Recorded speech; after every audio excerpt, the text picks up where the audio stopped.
All right, let's get started with configuring an IP address in Palo Alto CLI. First, we need to access the CLI.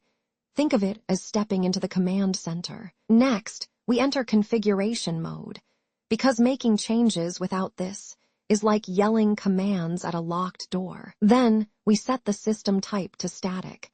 This ensures our IP doesn't change like an indecisive coffee order. Lastly, we assign the IP itself. Simple enough, right? Let's move on. I'm Emma Grace, an IAM expert with 10+ years of hands-on experience designing and deploying identity solutions that scale. I specialize in helping organizations implement secure, user-friendly access controls that reduce risk, meet compliance, and support growth without adding complexity. Now, setting up network parameters is key. First, we define the netmask, which tells our system what part of the IP address belongs to the network.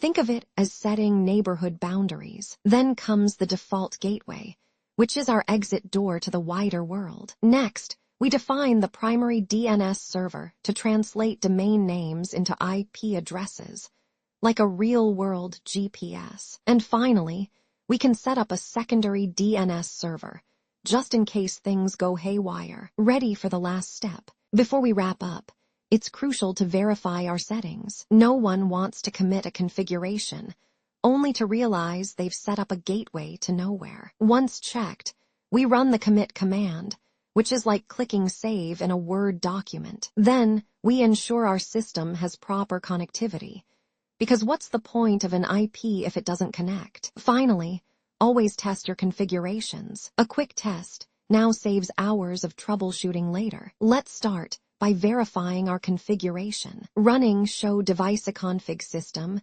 gives us a snapshot of our setup, kind of like checking the mirror before leaving home. We ensure our host name, admin account, and all basic settings are in order, because if something's off now, it's easier to fix than having a surprise later. Next up, let's check the management interface settings. A quick show interface management helps us confirm if our IP, subnet mask, and gateway settings are correctly set up. Think of it as making sure the Wi-Fi router is actually plugged in before blaming the internet. Time to access the web GUI, where all the magic happens. Just enter the configured IP in your browser, log in, and check if you can see the dashboard. If you can't get in, it's either a wrong IP or the system is playing hide and seek. Now, let's navigate to the management interface settings within the web GUI. It's a straightforward process, kind of like following breadcrumbs to the treasure. If you get lost,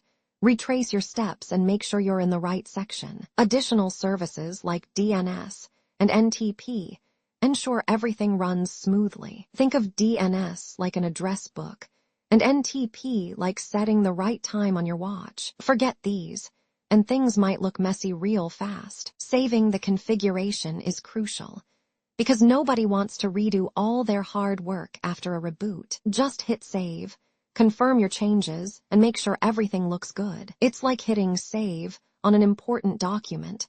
Forgetting it could be a disaster. If something isn't working, troubleshooting is key. Start with the basics: cables, pings, and logs. And sometimes, when all else fails, the classic turn it off and on again really does work. And we're done. If everything checks out, configuration verified, web GUI accessible, and connectivity intact, you've successfully set up your Palo Alto firewall. Take a deep breath, maybe grab a coffee, and enjoy your well-earned success. Please do like, share, and subscribe to our channel.